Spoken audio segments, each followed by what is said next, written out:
everyone. Welcome to another episode of Let's Talk Weekly. I am Greg. My name's Thomas. All right. We're still not going to get that, but it's okay. I hate audio delays. It happens so much. Like, this is one of the I pet know. peeves of doing this over Zoom, but it's okay. This is our last episode before we take a break for the winter. So Josie will be back for the second half of the season. And we're taking a break because it's Christmas. Thomas, how was Christmas back in the UK? It's about the same as here.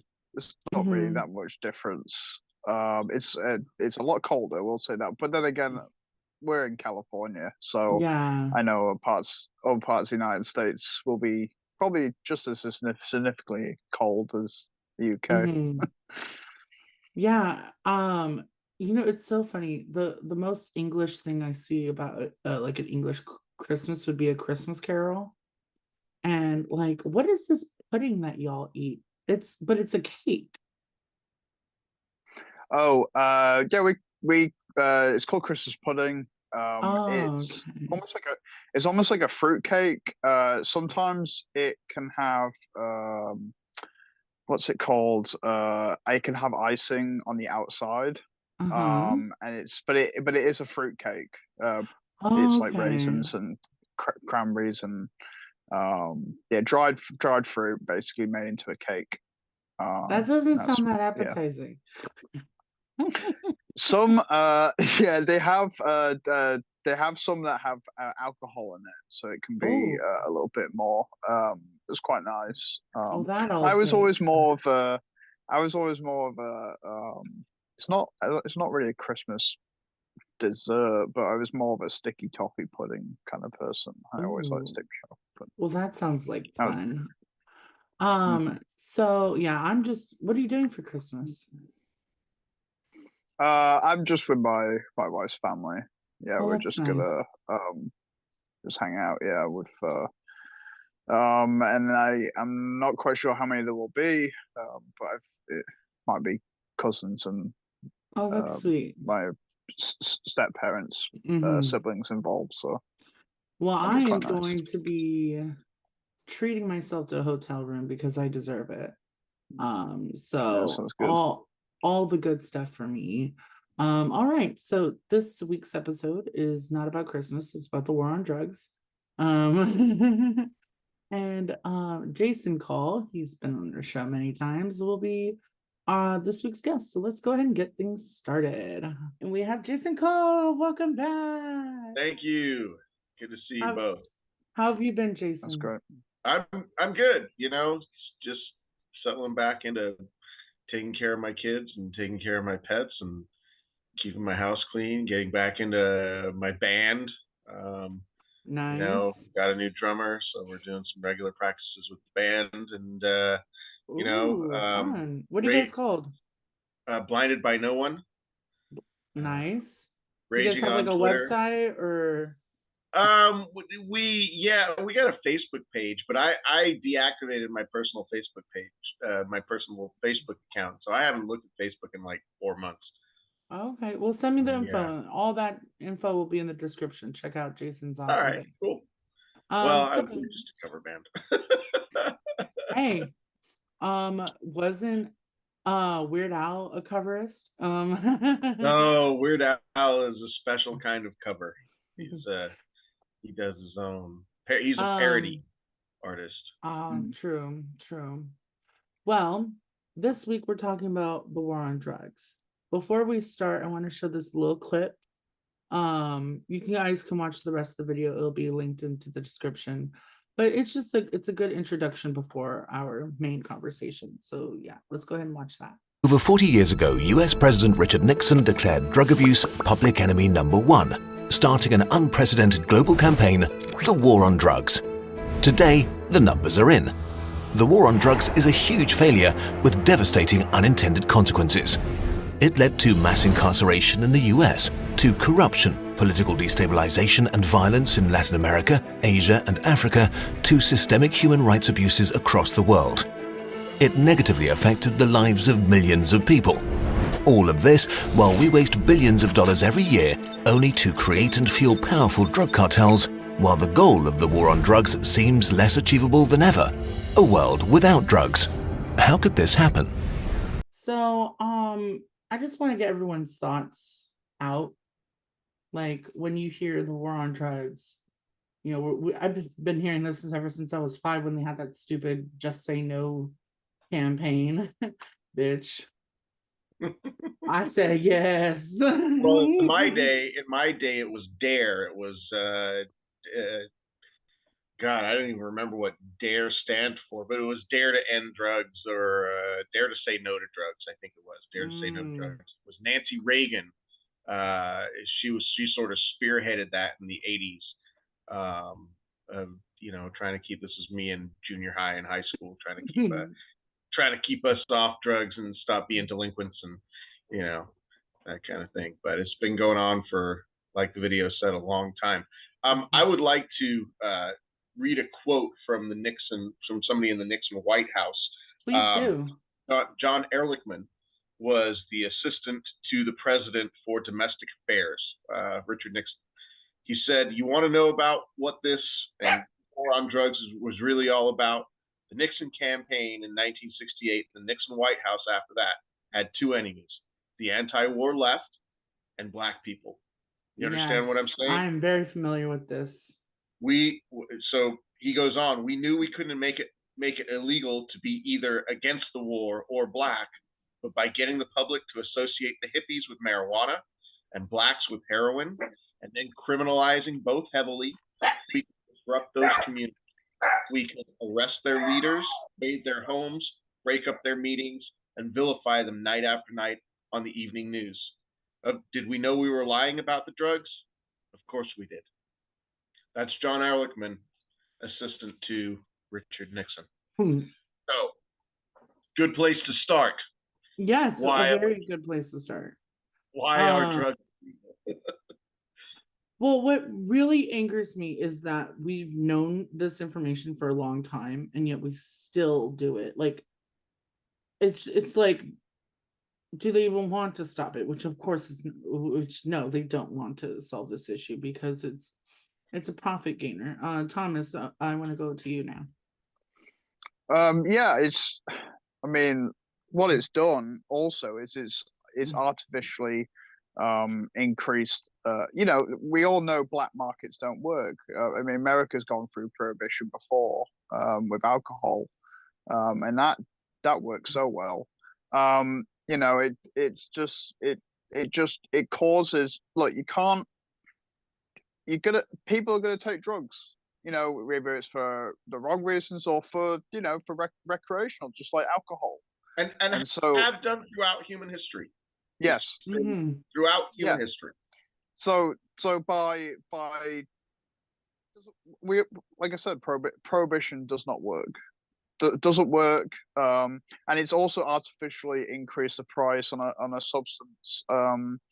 You know, so if you want to get rid of you know, cartel money, and if you want to get rid of like money under the table with illegal products, then the best thing to do is to legalize these products, and then treat it like a health. And then if you're very concerned about, you know, more hardcore drugs, treat it like a healthcare issue, you know, because it is.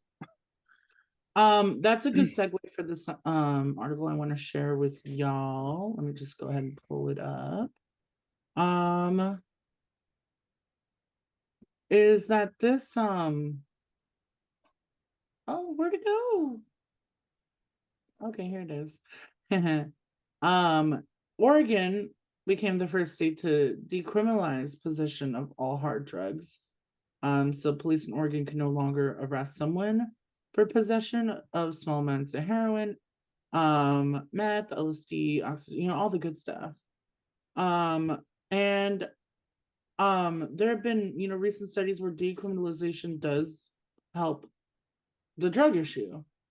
So Jason, you're just stayed away from Oregon, so I wanted to get your thoughts on this too. Well, Oregon is doing is really on the cutting edge of overturning this war on drugs. I want to say that you know, we've known for 30 years, let's just say objectively, we've known for 30 years. Part of that video that you showed, I watched the whole video, and it talked about how our drug enforcement agencies intercept about 1% of the drugs coming into the country. There's a Yeah. massive expenditure that is just not stopping the drugs from coming in, and we've known that for 30 years. We've known that I think it was back in the early 90s. I was looking at studies saying they were getting about 2%. So they've gone down in their efficiency of stopping the drugs. But Oregon really on the cutting edge, because the first thing that Oregon did, Washington, as you know, legalized marijuana for recreational use. We were the first in the nation, along with Colorado. I was proud to be a part of that effort. I was one of the top volunteer signature gatherers in the state for that ballot initiative. And I can just, speak to anybody out there on ballot initiatives. If you've got a unfriendly state legislature towards legalization, see if your state, there's about half the states in the union have ballot initiatives that you can, start gathering signatures, get it on the ballot. People are going to vote for this thing. If it's on the ballot, people vote for it. But Oregon, 2 years ago, I think it was, they legalized hallucinogens because they recognized their medical benefits to, microdosing, people with PTSD, that LSD. Can I just say something real quick? Yeah. Can I just say something real quick? What also angers me is that, we treat we treat this the drug issue as a problem when it could really be a solution. You can heal so many ailments with, like you said, with mushrooms, with marijuana even.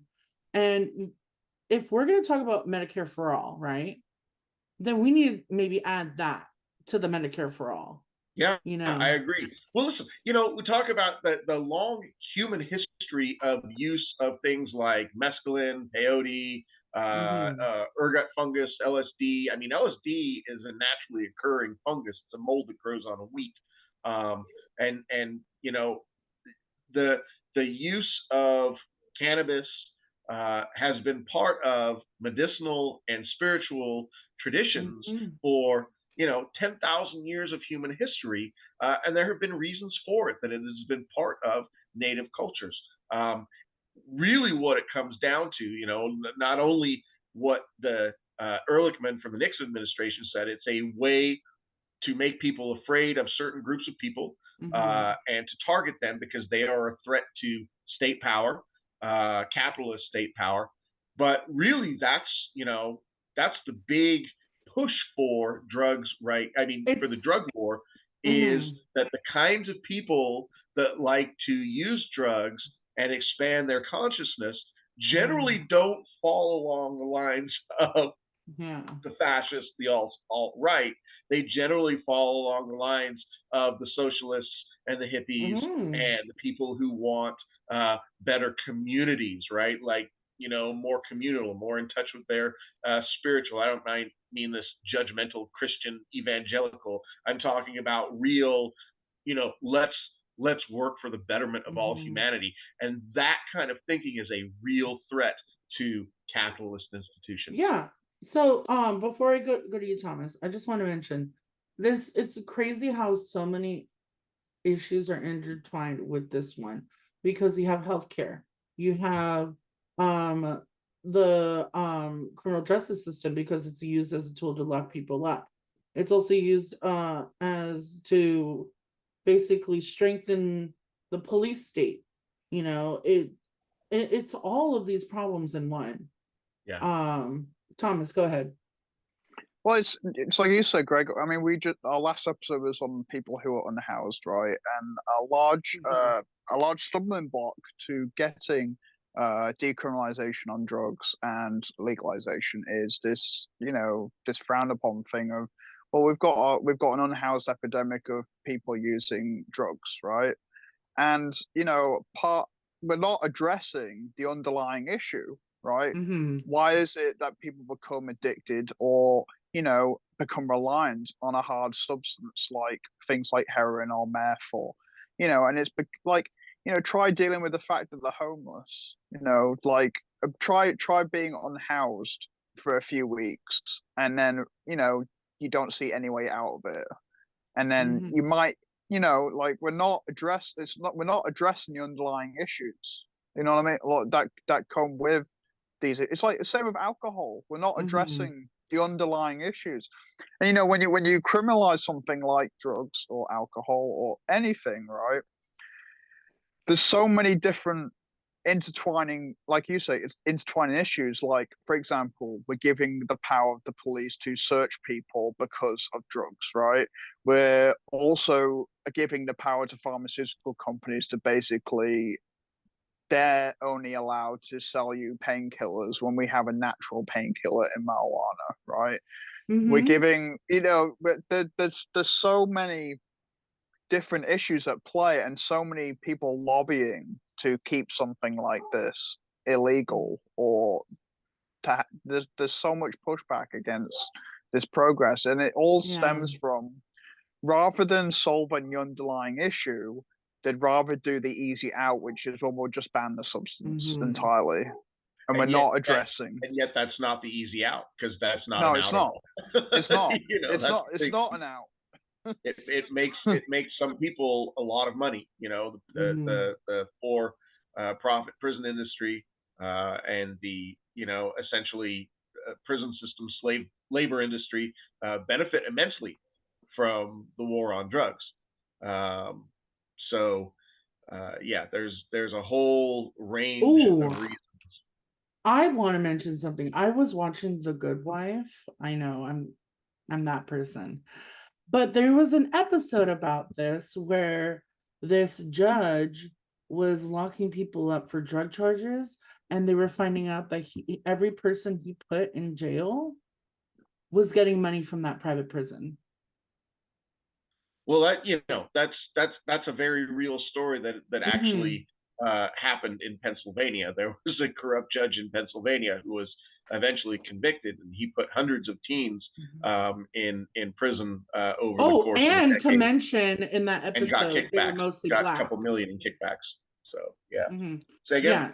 Oh, I was saying, like, and to add like, I don't know, salt to the wound, most of the people he was locking up were black. Sure. I have a question. How it's been over 2 months now since Biden's blockbuster announcement that we're gonna review the scheduling of marijuana. So they put that out. I think it was October 6th. So we're well past 2 months on that now. Have not heard dick about it. I believe it was a cynical political ploy for votes, to motivate people for votes. I called it out back then. I was like, I'll believe it when I see it. Yeah. But it should take an entire Department of Justice about 3 days to figure it out. That okay, let's reschedule this. Here we are, 2.5 months later. Not a peep. And you know what? This is another important issue with this. Is it also affects immigration, because if we keep this classified the way it is, anyone who falls under federal jurisdiction cannot use these substances, right? So, like myself, I'm a green card holder, right? Even though California is a legal state, I fall under federal jurisdiction because I'm not an American citizen. And so any immigrant in the United States has to adhere to federal law, and which is why I've been saying we need federal decriminalization or even legalization, because it's affecting people who are on visas, who are green card holders, who are undocumented. It's just criminalizing them, even though they're living in states where they've effectively legalized these substances or said that it's, we're if you're creating going to decriminalize it, then make sure we're creating a two-tiered system. Yeah, We're we're saying some people have the legal right and then some people don't, just purely based on Mhm. Immigration a piece status. immigration Yeah. status. Yeah. Yeah. We just need to give a shout out to the little baby on screen. Hello there. Yeah, this is Ziggy. Ziggy, I love you. Yeah, Oh, he's a drooler. He's drooling all over me right now. oh my gosh, I've never seen a cat drool. Some of them do. I've encountered them before. Yeah, he's a sweetheart. How old is he? And just sort of in popular culture, I mean, just to show you that the culture has really changed. At least the public face of it has changed. I think in the 1980s when I grew up, the Reagan era, you would not have seen on TV the things that you see on TV in relation to drugs, in particular cannabis. But nobody cares about smoking cannabis anymore. I mean, they did an entire fucking 8-9 season show called Weeds, which actually showed one, the markets out there. White people do it, but also showed the danger of criminalization and drug cartels, et cetera, that end up being promoted because I mean, honestly, you legalize it, and you take away that profit incentive. I mean, I can go and I grow a few plants for myself. I don't even go to the store. It's legal here in Washington. I don't even need to go to the store. I can grow 3 plants in rotation and have all I need for myself, and it's dead easy to do. And I just don't bother. Okay, now you're just showing off. I am. But you can do it too because you're in California. Well, I'm not where I'm living, but that's another story. I want to also mention, if we're also going to decriminalize it, and let people open up the market for it, people who do end up going into business for, like, let's say going into the cannabis industry, it's not really accessible to those who are people of color, and it's usually white people get the licenses and not people of color, and then there's a huge well, it requires loans, right? I mean, typically you gotta take a loan for a building, you gotta take a loan out for the equipment, you've gotta, and just like most things in the banking industry, they skew towards people who already have money and which brings up the capitalist back issue. up those loans. Yeah. Oh gosh. I just want to go back. I was going to say about what Jason said about pop culture. If you ever rewatch Breaking Bad and the way that Skyler reacts to Walter supposedly smoking cannabis, that has just aged like milk. And that's back in 2008, 2010. Right. And that, like I said, you don't see it at all now. In fact, and that's only 10, 12 years ago. Yeah, that show. I think 2005 they started that show in 2005. Yeah. I think.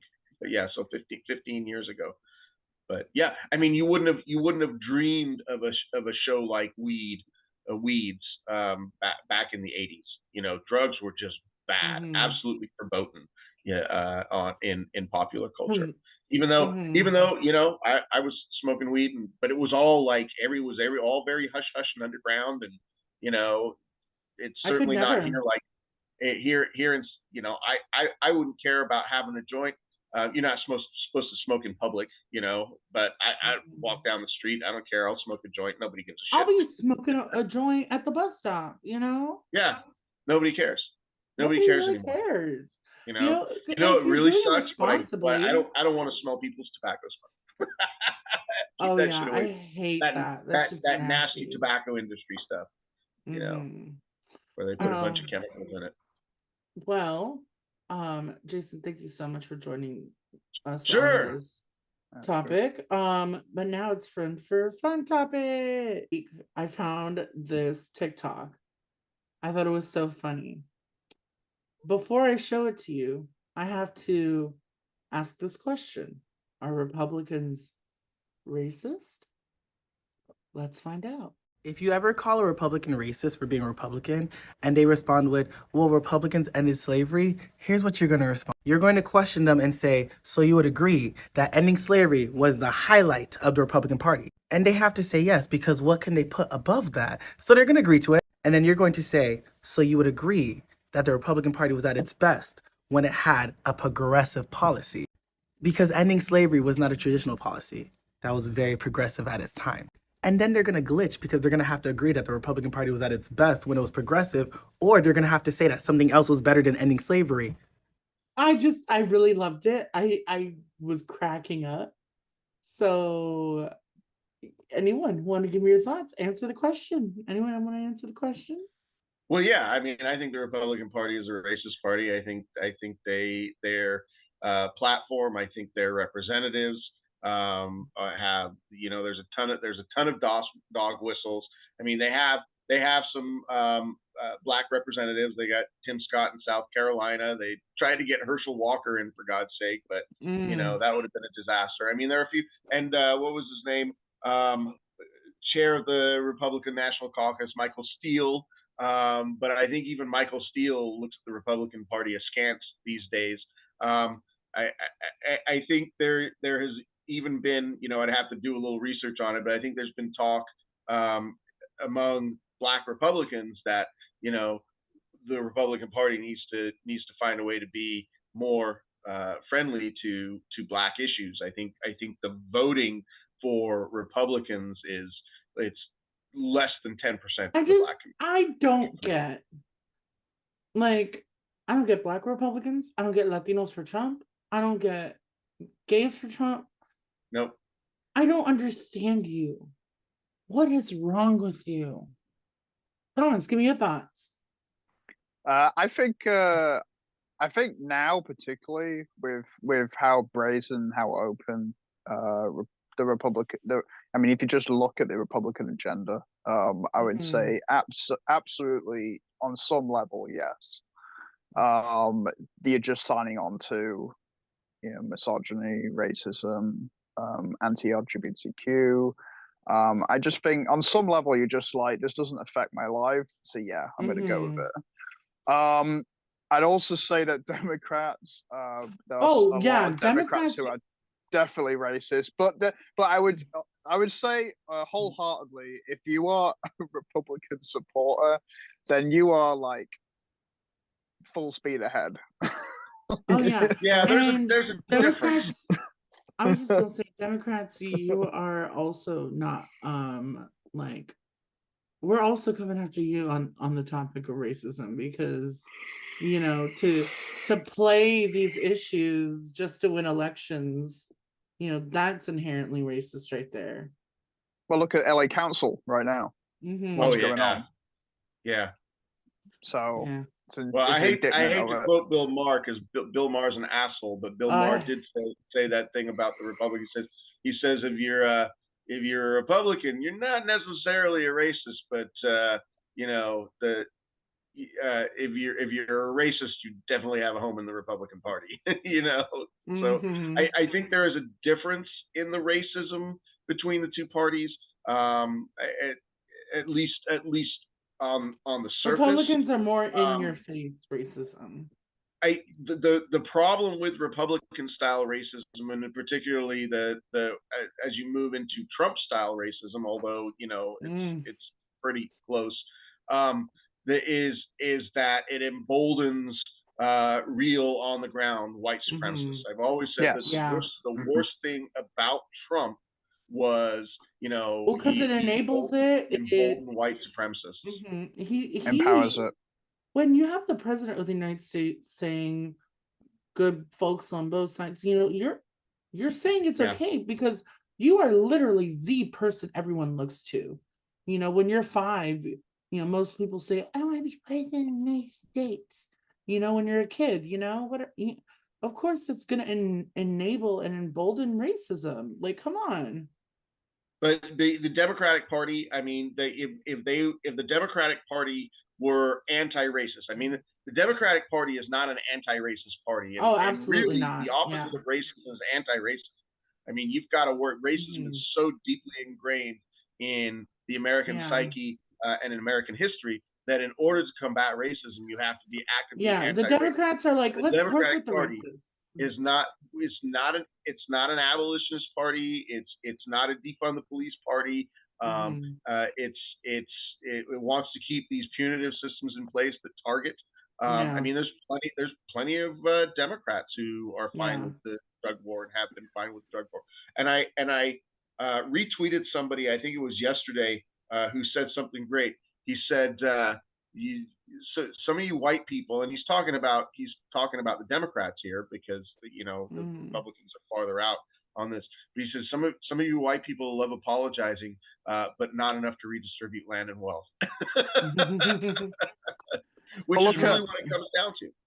Look at the pushback with Governor Newsom announcing they're on about doing reparations in California, and just look at the swamp pit of the comments I've seen from online forums. Is Newsom pushing reparations? Is he in support? I don't. All I've seen is that it's there's an actual ballpark figure that's been seriously considered. Really? Okay. Well, that's good. Well, it's something that's got to be reparations is something that's got to be done by the federal government. States cannot handle. If reparations is to be done correctly, if anything, the states it has to be done by the federal government. Like the federal government can do like a broad reparations bill, and then the states can do regional reparations for the people that happen in those regions. How about that? And don't quote me on this, but I think the figure when I was reading up, it was about $165,000 per Black American in California. Yeah, that's good, but that's not good enough. We were that's what I'm saying. 300,000, but on a national scale with the federal government. We need it. We'll move this conversation to our reparations panel. So okay, I didn't know you had. We have that later in the season. So let's save all that. Well, that's good. But thank you so much, Jason, for coming on the show. Republicans are racist. Yes, we agree. That is the answer. Okay, folks. Thank you for joining us on another episode of Let's Talk Weekly. We will see you next week. Toodles. Bye-bye. Merry Chrysler and happy holidays.